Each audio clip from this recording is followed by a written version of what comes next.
Today, I'll be talking about finding joy in your journey as you nurture the children in your care, either as an educator or as a parent. Educating, caring, and supporting children, it's not just a duty, it is a journey. A journey where you find some days good, some days are just there. Whichever, you must be intentional about finding joy in your journey. What does it mean to find joy in the journey? Joy in the journey simply means you embracing the process, not just the outcome.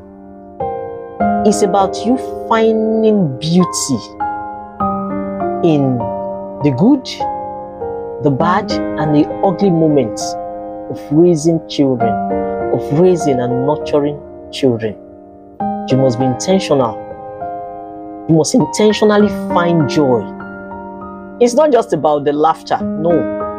It is choosing to see beauty in growth, even when it doesn't seem like it. Joyce Austin said something that I find very, very interesting. He said, joy isn't about waiting for everything to be perfect. It's about appreciating where you are while you move forward.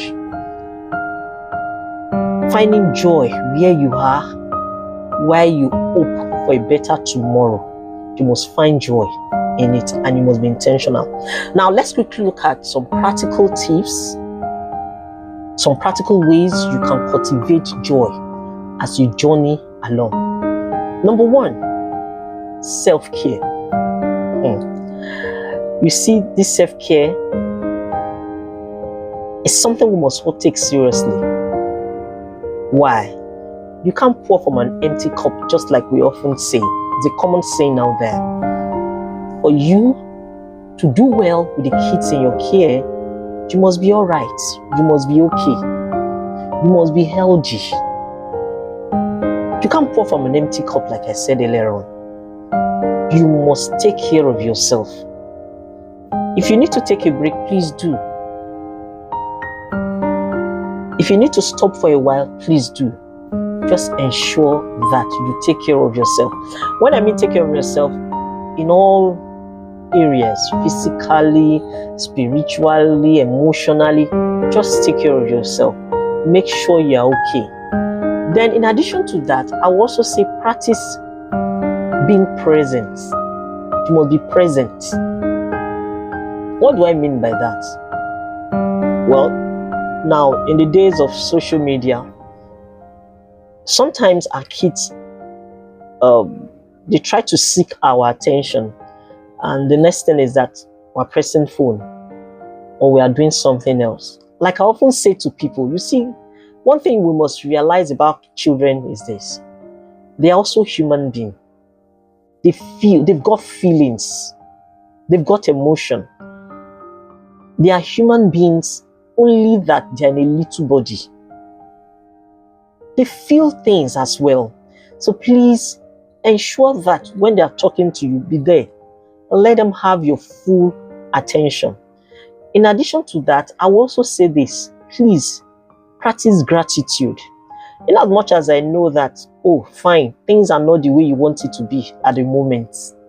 You actually hope to see the child in the particular place in terms of probably academic achievement or something else, but you just discover that the child is at a standstill. Now look into that child. There must be something for you to be grateful to God for. Practice gratitude. If possible, have a gratitude journal. I do.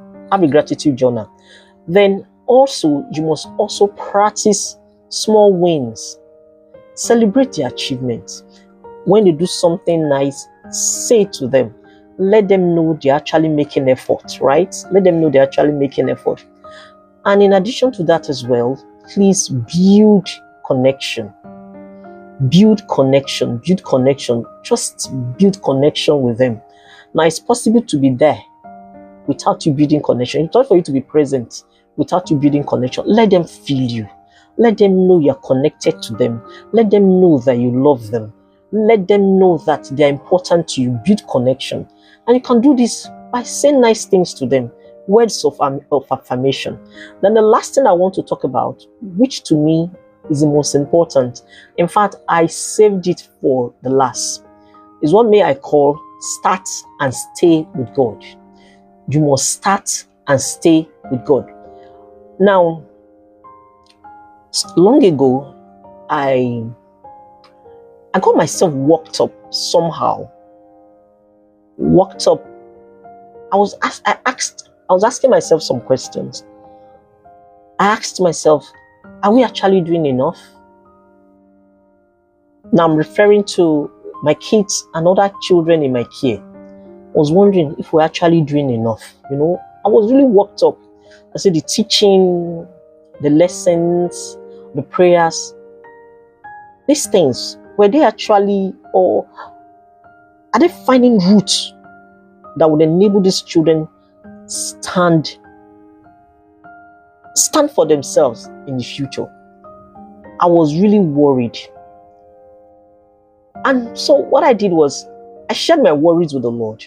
I prayed about it.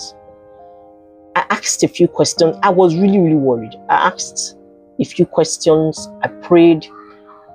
I got into what I call prayer of inquiry. I started asking some questions.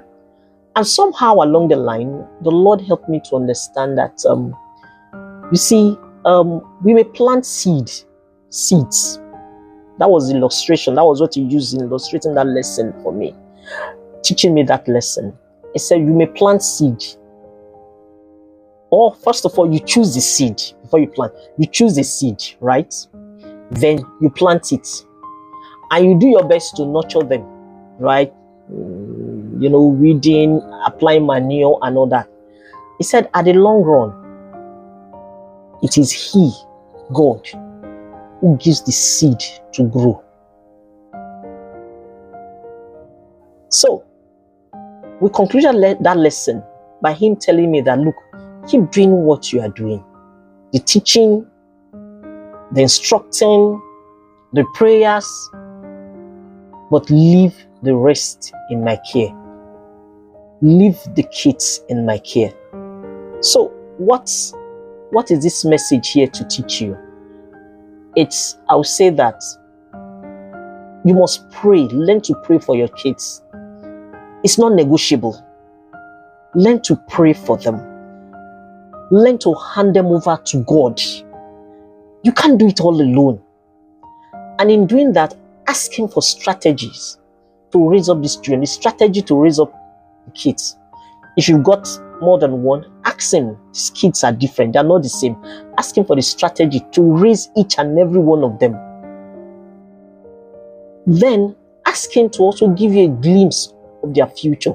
And also ask Him to reveal Himself to these children and also give them a glimpse of their future. When you have a vision, it keeps you running. Tell Him to give these children a glimpse of their future and speak the word of God into their lives every day. And also teach your children to make confession, positive confession based on the word of God. And if possible, create a prayer program for the kids, each and every one of them. What do I mean by prayer program? You have days you pray for these children. Now, there are so many things we can do to enjoy this journey, but I've just shared a few. Remember, these things I just shared, it's not like, oh, these are the only things. There are other things you can also do. And I will also say this, it's important you enjoy the journey, because it is what transforms caregiving. It's what transforms caregiving as a parent or as an educator from being a tax into a legacy. When you find joy in your journey, you also give the children permission to find joy in anything you do. So in the comment section, please kindly share your joyful moments. Thank you.